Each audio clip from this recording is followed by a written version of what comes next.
Okay, my name is Harold. I'm the CEO at Tamadana. Yeah, basically everything that revolves around the business of credit and loans is under me. We have, from the Fingler point of view, daily operations, regulatory, debt collection, all that falls under me. And also, apart from that, would be business development. Right now, we have a singular product. We are looking towards Sharia compliance and working with local cooperatives as well. Mm-hmm. So this all falls under me for the time being. And yeah, the team is growing. Hopefully, we will be able to find some good help, and I could lessen a bit of my burden.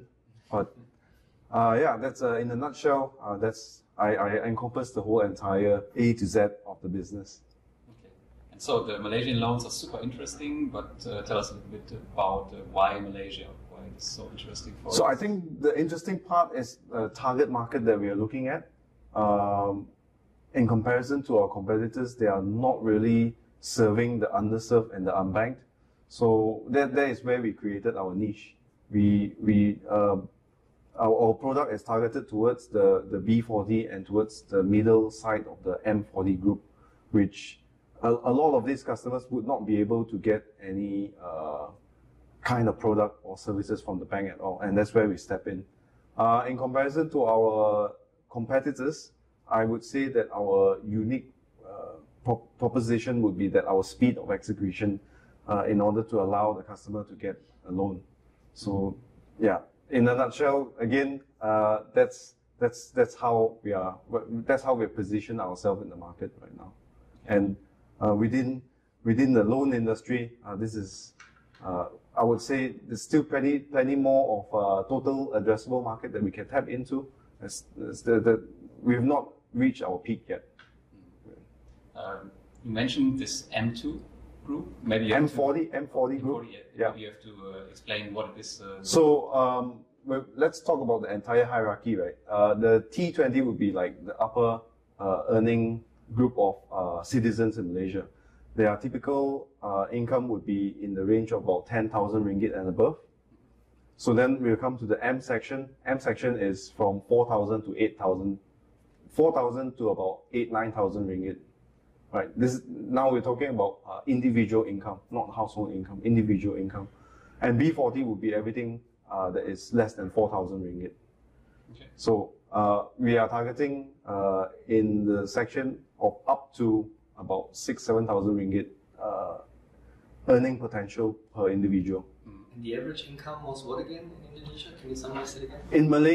In Malaysia, average you're looking about 2,500, 2,800. That would be the average. And as they progress towards, so 2,000 to 2,500 ringgit, we're talking about a fresh grad, right? At early stage of their working life. And once they pass like 35 to about 40 years old, usually they are in about 4,500 ringgit to about 5,500 ringgit. That would be the usual national average. Yeah. And a lot of investors are already familiar with P2P loans from Indonesia, and Malaysia is very near to Indonesia. What's the difference between both markets? Why it's more interesting to invest maybe in Malaysia than in Indonesia? I would say, first of all, would be the income generated per individual. Indonesia, they probably will be earning about 100, 200 ringgit, 100 to 200 USD per month. In comparison to Malaysia, we are at least 2 or 3 times more than that of an average income earner per individual. So that itself, we already set ourselves quite far apart.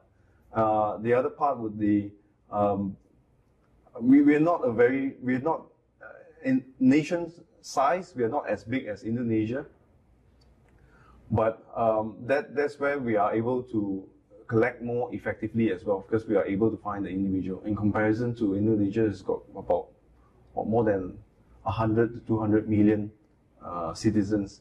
It's a bit hard to pinpoint and find that specific person in order to do that collection. And it's a big country, right? They could be hiding anywhere. Malaysia is not that big. It's still big, but it's not that big. We're still able to find the person to do that collection. There's a lot of jungle in Indonesia, right? Yeah, a lot of jungle. We have got a lot of jungle here as well, but yeah, it's not that accessible. All right. The next question focuses a bit on the growth you have in Tampadana specifically. Can you maybe summarize a bit how Tampadana managed to scale up its operations in such a short amount of time, and how would you summarize the reason for your success? What do you do differently than others, for example? So first of all, we obtained our digital lending license sometime last year, middle of last year. And after that, we ramped up our digital marketing activities.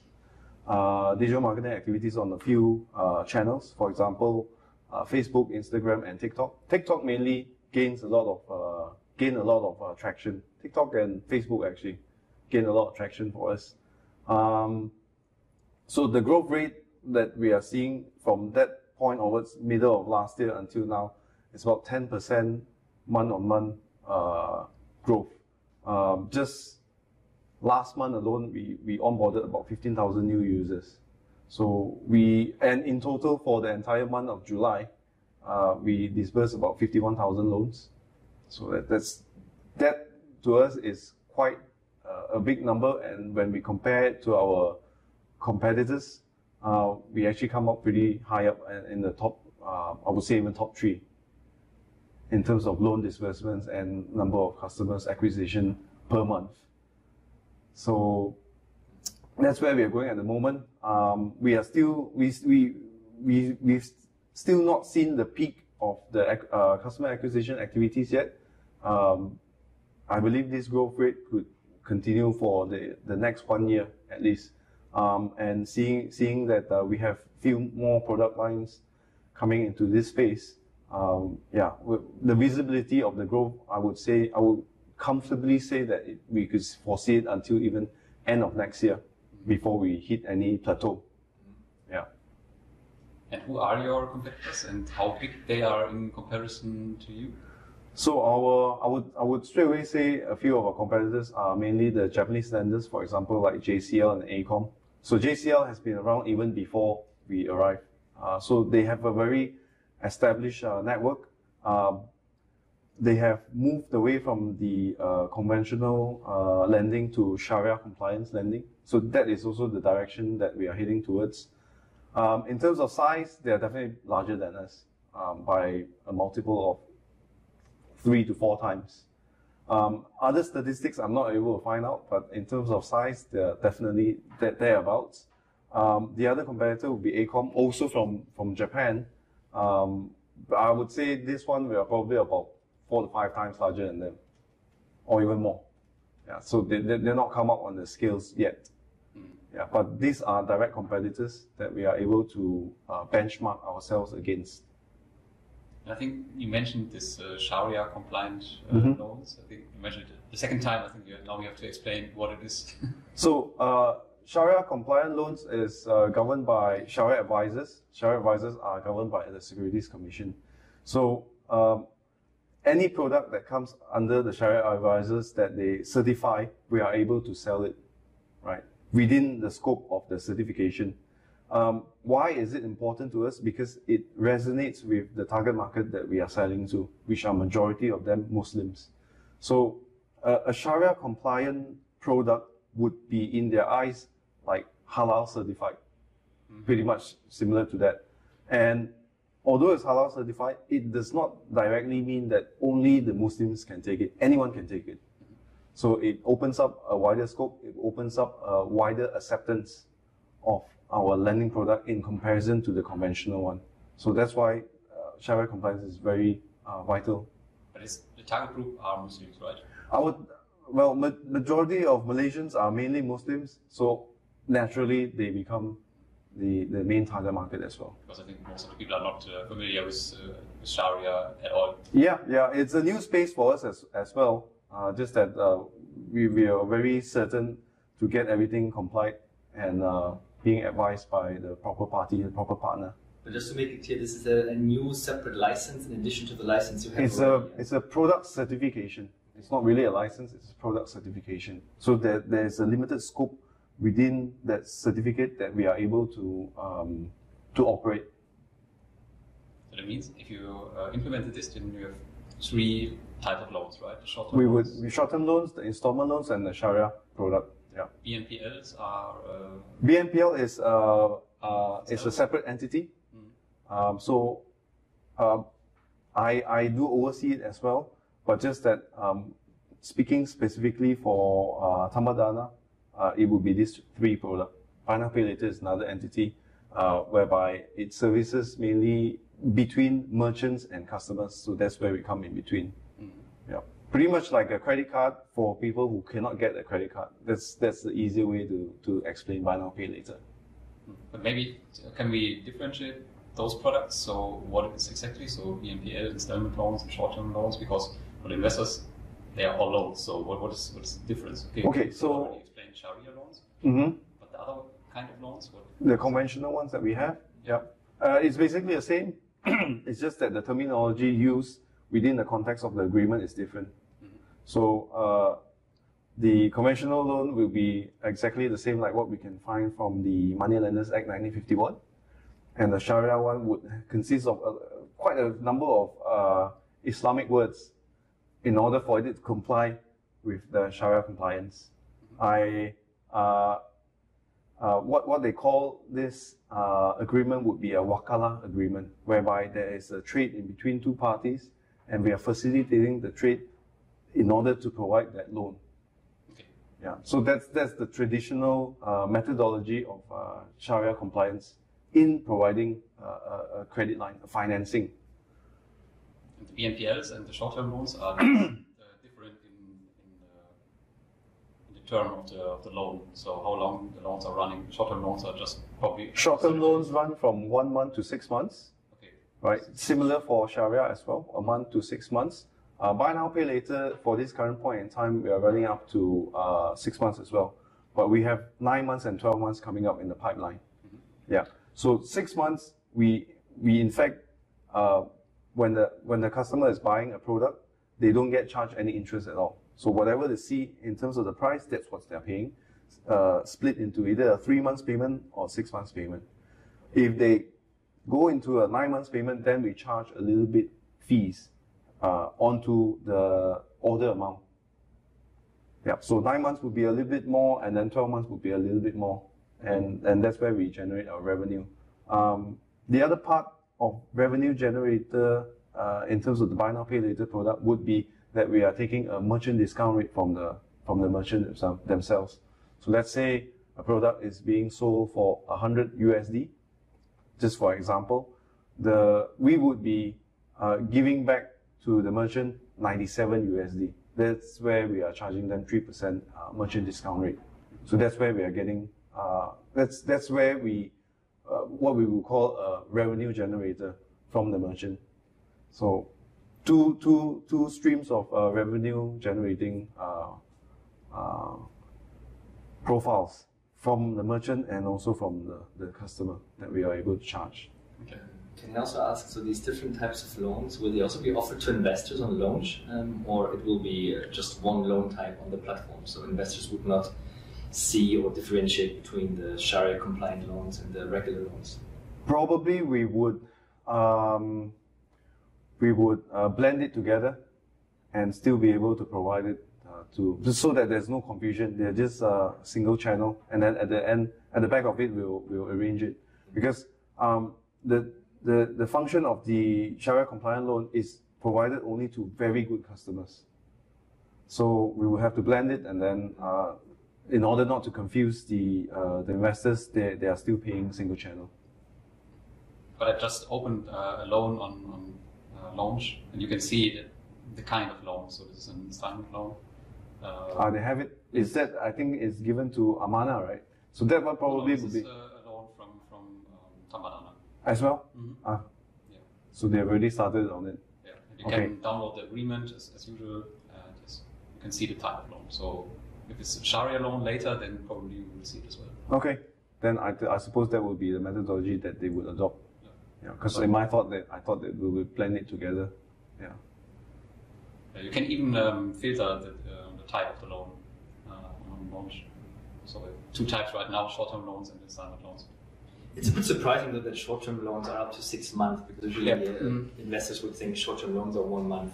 Yeah, yeah. Or maybe 2, but definitely not 6 months. So originally it would be 1 month, and then after that, if the customer is unable to repay it within that month itself, right, then we will break it down into smaller parts. So this is also the other area whereby we provide to the customer so that they don't fall into delinquencies.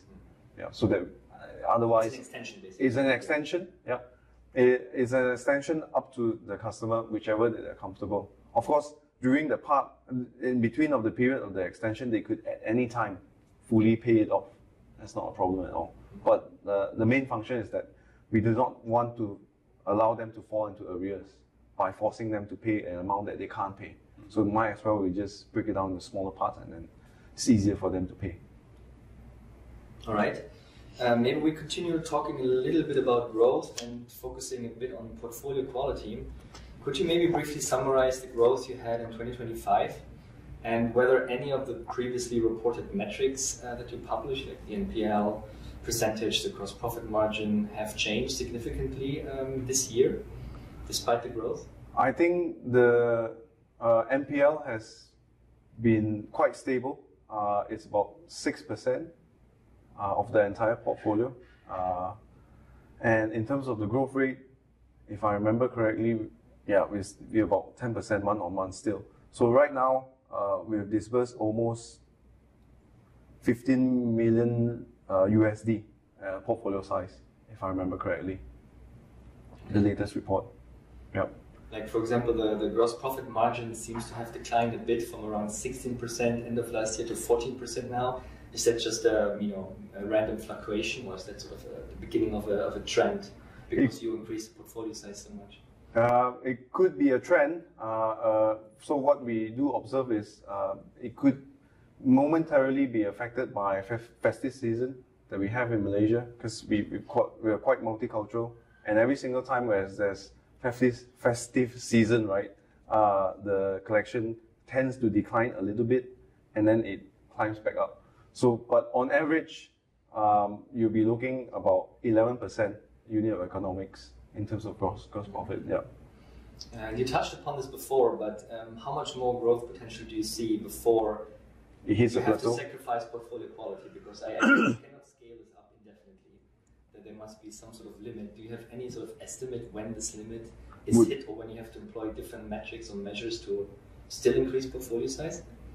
I would say, I mean, in terms of visibility, I'm still pretty much stuck on that. We could still see the growth until the end of year 2026.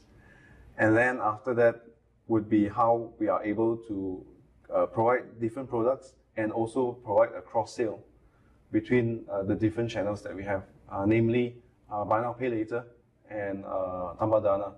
Because as well, the Buy Now Pay Later section is growing at an even faster rate, mainly because the total amount of customers is still fairly small. So that's why you see that, wow, month on month you're getting like 100% growth rates, right? But even so, that wouldn't last for a very long time, and then after that it'll start to decline when the portfolio grows larger. So in terms of, in order to answer your question of growing the portfolio, multiple offers of products, and also we'll be doing quite a number of cross-sale between Buy Now Pay Later and Tanpa Dana. There are quite a few very interesting collaboration between the Buy Now Pay Later portfolio, with very large corporations. I can't say it now, but that would, in fact, if it doesn't provide us the growth, it would actually stabilize the entire platform. So this other collaborator that we have, their current platform now serves about 35 million users across Asia. So Malaysia is the main portfolio that they have, but across Asia they have got about 35 million people. So that also jives in with our story that for Fingular, not only being available in Malaysia, but also in Indonesia and India. Yeah. And to put things a bit into perspective, what's the number of unique customers that Tanpa Dana has at the moment? Maybe you can touch upon that a bit. Right now we are about 110,000 unique users, with about majority, with most of, sorry, not 100,000. 100,000 would be active. In fact, unique customers would be in the area of about 750,000 users registered to the platform, and active is about 100,000. And yesterday you told us about the customer acquisition costs. It's $20 USD per customer. 20 to 22 USD. It fluctuates a bit from time to time. Yeah, but thereabouts. In the future, how's the forecast? Will you have to? As much as possible, we want this figure to go down, right? Yeah. So the other part that we are able to minimize this cost of acquisition would be to increase the acceptance of whatever offers that we have already given to an approved customer. Mm-hmm. So that is one. Secondly, would be cross sale, because the cost of acquisition would have already been impacted in our different business lines. So how do we carry it across, and then so that itself we are able to serve the customers two products, and if it is a cross sale coming on from the different party, for example, like the buy now pay later, it would mean that the cost of acquisition would be very much minimized at all for this new customer. So mainly would still come from these two main channels for the time being. Until we have a collaborative partner, then we are able to negotiate on something else to even acquire their customer at a lower rate. But your forecast is that it's going down. It has to go down. It has to go down, because if it goes up, all our unit of economics would go haywire. So that would be the minimum level that we need to maintain, not go up, maintain. But then going forward, it needs to come down. Do you know, for comparison, also numbers from your competitors, maybe? That part unfortunately I do not know. So no spice. Yeah, no spice. Yeah, no spice at all. Okay. All right. The next set of questions is a bit centered about regulation, which is a very important topic for both you and also investors. Maybe we can start by talking quickly about the current lending law, which is already quite old, like 70 years or so. And how does the regulator deal with a purely digital lending? Can you maybe start with that? How does the regulator deal with digital lending? Yeah, right. Only purely digital lenders as opposed to pawn shops or something. Right. So it is still for the digital lending license is still being regulated by the same regulator. It's just that imagine the entire business was previously face to face, and then now it's fully transformed to fully online. Then that's pretty much it. Besides that obviously they would have their own requirements. For example, like an on-premise server, digital signatures and all that. So all that is complied, and that is how the current regulator is regulating the digital side of the lending business. Now, coming on to expanding the area of regulation would be the central bank has established a competent body to regulate different areas related to consumer credit within this body called Credit Consumer Oversight Board. It will also encompass parts of our operations, money lending, within this act called Consumer Credit Act. So there would be a certain overlap until we are fully regulated under Consumer Credit Act, but that would be like 3 years down the road, 2027, 2028, because it's quite a big operation. But at this current point in time, the bill for Consumer Credit Act has already been released. So internally, our legal, we are trying to analyze and see where does that overlap occurs, because whatever that is being mentioned in that bill, we will need to comply to it already, right this instance. But the regulatory body for Tamadana maintains to be the Ministry of Housing and Development until Credit Consumer Oversight Board takes over, which is a few years down the road. Right.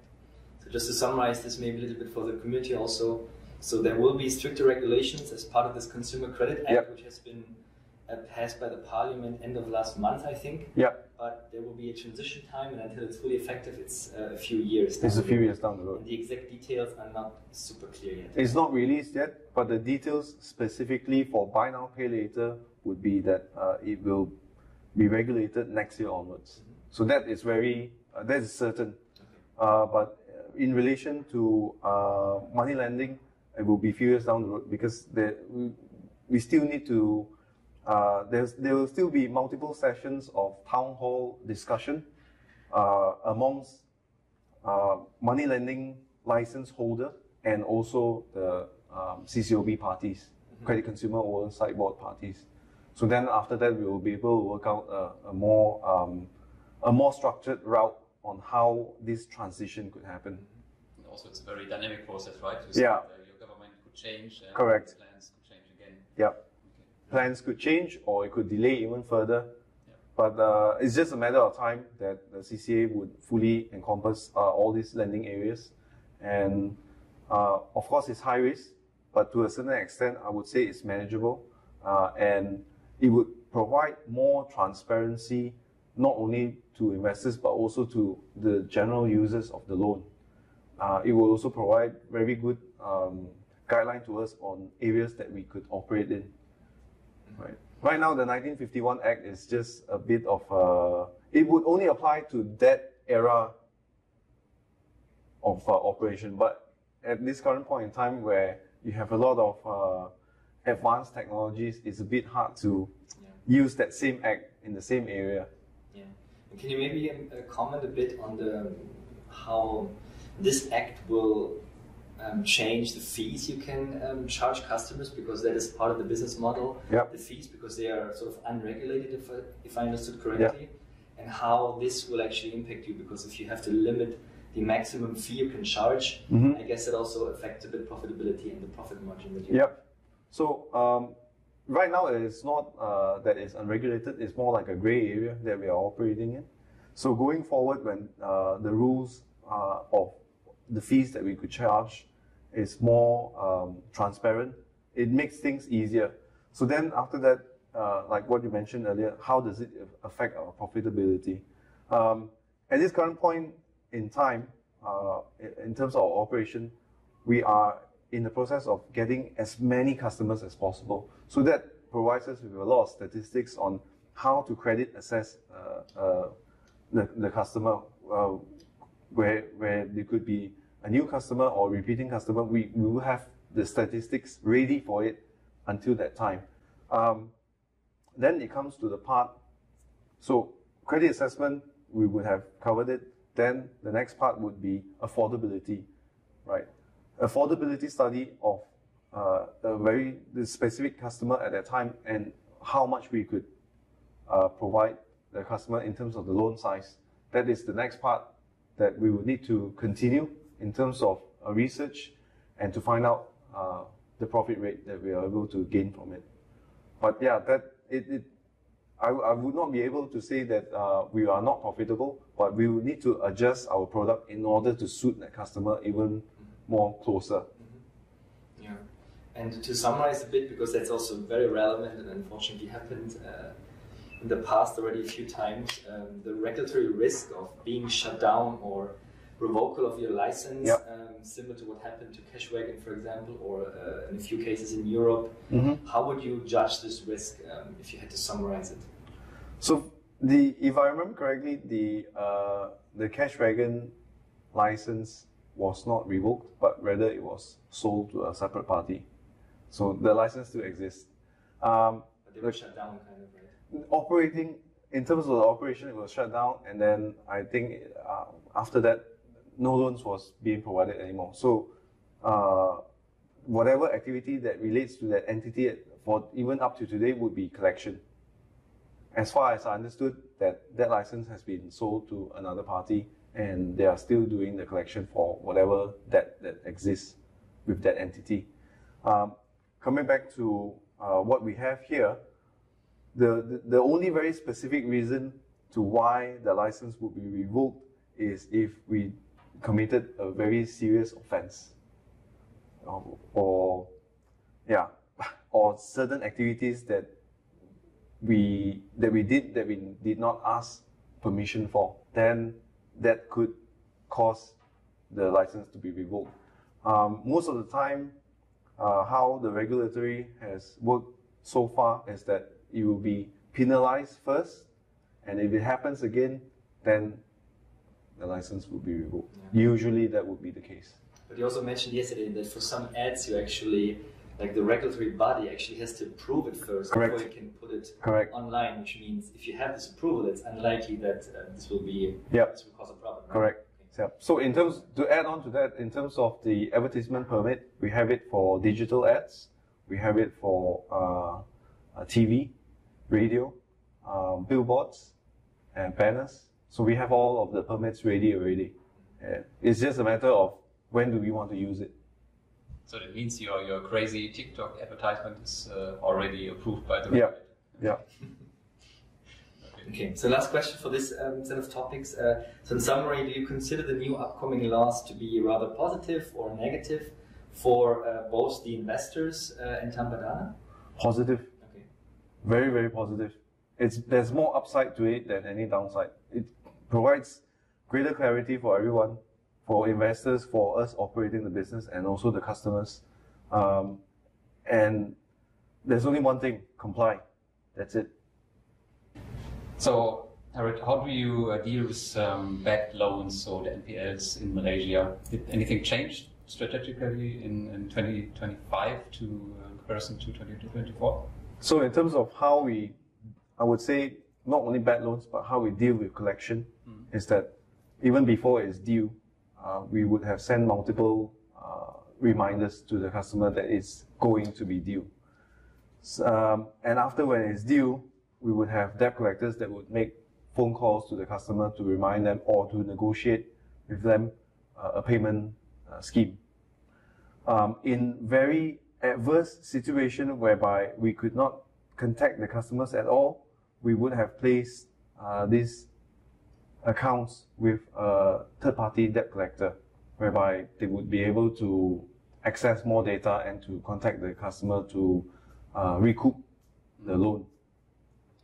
The final stage, if after all these activities has been exhausted and we still could not get any result, we are only able to place these customers in credit report in the trade debtors section. So for any amounts more than 300 ringgit and above, we are able to place them there. And those external companies are as well licensed and regulated, or? They are licensed and regulated as well. I mean, for the current point in time, it is still unregulated. Debt collection or companies are unregulated, but similarly for Credit Consumer Oversight Board, it will come to regulate debt collection as well. So as much as possible, if let's say you are a debt collection agency, you would have already want to comply with whatever that is written within the bill, the practices that you are able to take in order to provide debt collection services, you would have already want to comply. So these are the partners that we are working with at the moment. So you would not need to change your external debt collector when the new act is in place? We would not have to change, but we would change if they are not performing well. And how many companies you have here in Malaysia, or how do you choose such an external debt collector? So there are a lot of debt collection agencies in Malaysia. Currently, we are engaged with 4.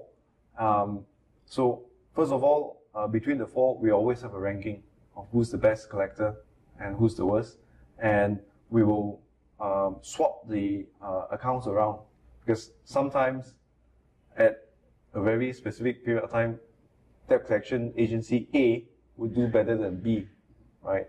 And when B is not doing well, we'll take the files and give it to A. It could be that even A can't do it well also. So the only way to optimize it is to swap those files around and see who is able to collect better. That from one debt collection agency to the next, the data that they have is different. Yeah, they would have obtained it at a different point in time, and sometimes one would be more recent than the other. So that's how we are managing it at the moment. But why is A better than B? Because they are all just allowed to have the same set methods they can use to. Methods would be the same. Yeah. It's regulated. You cannot appear at the customer's home or office anymore. It's purely by contacting them, purely by the method of how that collector is negotiating the collection process with that customer. So that would be the main difference from different debt collection agencies. And then we are just trying to see which one works best for our set of customers. There's no direct formula, but it's always the trial and error, shuffling the accounts around to see at which point it will get results. So it's completely depending on the employees in the debt collection agency to find the right words. Correct. To find the main trigger words that will ultimately evoke that customer to pay. Without threatening them. Without threatening, without using any vulgar language. It's an art to a certain extent. By the way, it was also super interesting to visit some debt collection agency. I never did this. So yeah, I would suggest that the next time that if you do visit, we will bring you to our debt collection agency because they are quite large, and the how we select them is that we even look at the portfolio of the clients that they have. So if let's say they have clients that we felt like it's not on par, or those clients would have allowed them to do more radical debt collection services, we would not have engaged with them. So the debt collection services company that we engage with would be collecting for banks because they're regulated and they have very specific operations. They would have very safe server to contain this data because we as well do not want our customers' data to be leaked. So we are quite selective in terms of the debt collection agencies that we engage with.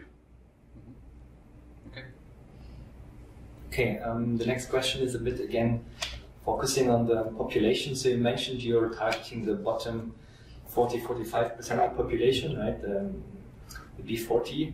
And this, of course, includes many low-income learners, young professionals, the underserved, as you call them, that don't have access to bank loans, basically.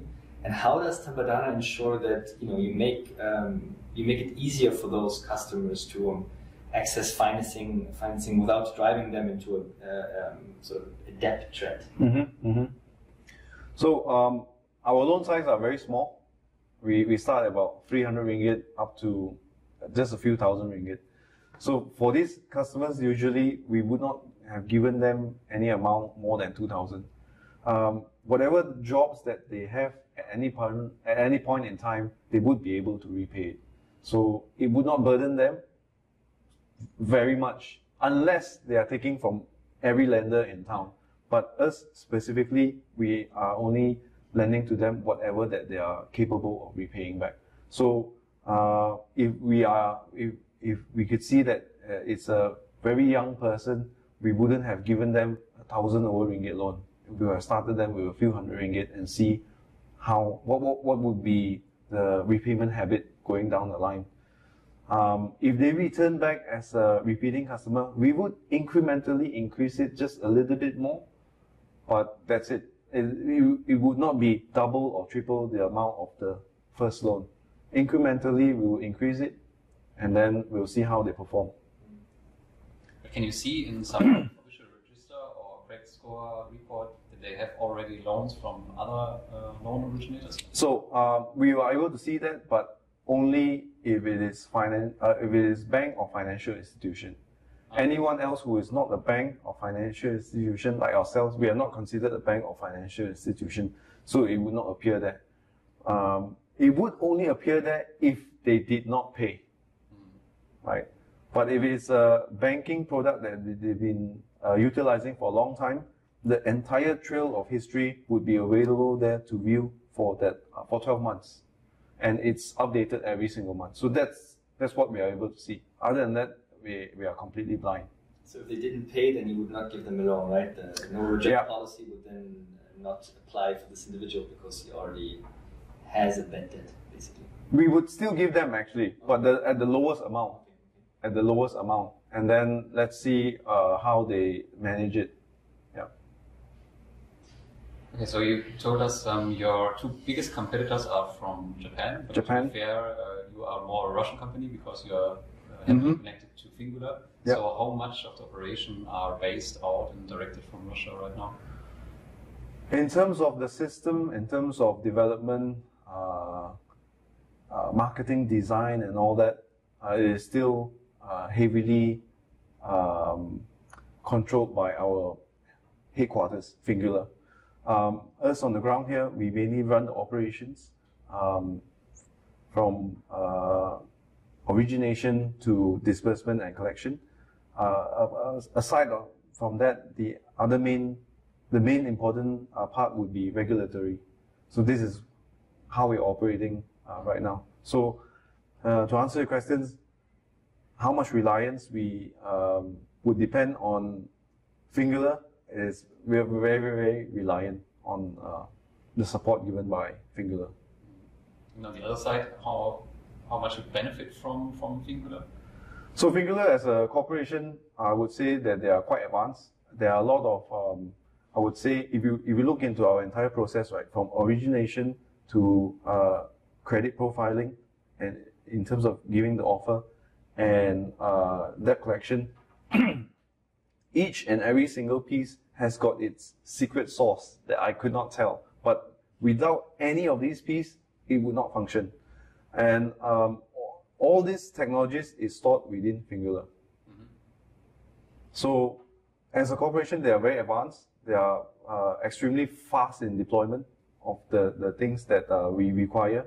And every week, I would say that to a certain extent, we are evolving. For example, the risk algorithm is being updated every single week. So even if we have any trends or oncoming trends that we foresee, for example, school holidays, festive season, that algorithm would have already corrected it to a certain extent. So they do all the risk models. You don't do this in-house here? We don't do it in-house. It's all with our headquarters, but we do provide feedback. We have a weekly meeting, short meeting, just to let them know like what do we see on the ground here, and that's pretty much it. The rest of it, I suppose they work purely based on statistics. But they have also the statistics from other countries, right? Yep, Which yep. benefit also the So business here in Malaysia. that's the secret sauce. Yeah. It's like Fedora in Europe, right? They have database from, I don't know, 15 or 18 years. More data is usually better. More, yeah, but in any way, it doesn't matter which, I mean, for the individual, which country you're coming from, right? The spending habits are more or less the same. Can you comment maybe a little bit on the Tambadana 2024 financials? Could you say that Tambadana made a profit, net profit last year after taxes, or was that too early to tell? We made a net profit. The specific figure, I would say, please wait for our audited reports. That would speak more volume than what I'm saying here. But yeah, we did make a profit, definitely. That's good. And the report is coming in September, you said, right? Early September. We are finalizing it at this point of recording of the video, but the first draft should be out at the latest first week of September. So then most likely it will be online when this video is online. Yeah. And is Tambadana planning to enter some new cooperation except launch, or is it launch exclusive, you as a loan originator? This part here, I think it is launch exclusive for the time being. But it is not to say that we are not exploring other platforms as well. It is not to say that we are not entertaining if there are any high net worth individual that would like to buy a part of the entity. It is possible and it's always up for discussion, right? And if let's say there were to be other collaboration that would involve share swap and all that, yeah, we would entertain it as well. So long as there is mutual benefit from both parties, then I think that would pretty much be the direction that we are heading towards. Okay. Okay. Can you comment on how important are international investors from launch for your growth? And what would happen if your needs exceeded the demand? First of all, extremely important. Any investors at all, not only international, but if let's say we have any local investors, we'll definitely entertain that. And if let's say our needs exceeded the supply, if our needs exceeded the supply, then we might need to look for our initial funder for the extras. Yeah. But you're right now 100% financed via launch, right? Yeah, partly. So our funder is still there, and throughout our entire journey, which we are very grateful. So at any point in time, if let's say the demand exceeds the supply, then we will need to look for alternative financing, which I'm very sure our funder will be able to provide that. Do you think you could survive without launch at this point in time already? Right, so let's put it in this manner. If let's say we repay all of launch debt at this current point in time, at one go, we repay off everything, we will still survive, but we will need to scale down just a little bit, and then we will rebuild again. But what launch provides to us is that the potential to go and gain much more of the target market. That's why we are having this sort of growth. Without launch, our growth will be pretty much stifled, lower. Okay, and the last question, how does Tambadana plan to deal with the currency fluctuation, or how is it right now structured? So any amounts that we receive from launch in any denomination, it could be in USD or in Euro. We have set up a foreign currency account in Malaysia at the moment, both in Euro and USD. So any amounts that comes in, it gets retained in this bank account first, and only at the point when we require it, we will exchange it. And every single time when we exchange, we would negotiate a rate with the bank. So that's how we are managing it at the moment. Mm-hmm. Yeah. Okay. So is there anything else you would like to mention, or we should talk about? What we have maybe forgot to talk about? I think we pretty much spoke about a lot of things. It's just that our team is ever growing still.